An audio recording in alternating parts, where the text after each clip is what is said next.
Aku nak tunjukkan korang dua besi ni saling berkait. Dia ada satu yang jenis L, satu lagi yang bentuk dia macam ni. So macam mana nak pasang? Okey, yang ini sebenarnya dia akan terletak macam ni lah dekat dinding. Dinding macam ni, so kita akan tebuk dua ni, lubang skru dengan wall plug yang dia bagi tadi ni. Kan dia bagi tadi ni, kita tebuk dan benda ni akan melekat dekat dinding. So benda ni pula selepas dah melekat dekat dinding, benda ni kita kena pasang dekat sini. Benda ni kalau kau tengok dekat besi L ni dia ada besi terkeluar sikit macam ni.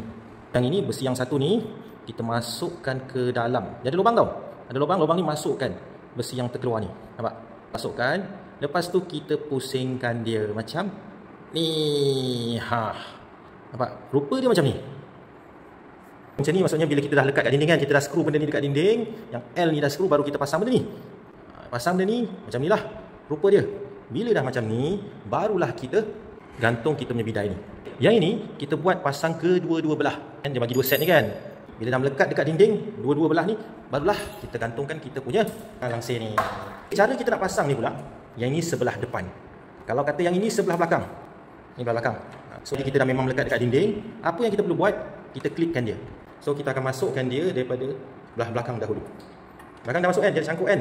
Kita cangkukkan dia dekat sini. So kita cangkukkan dia.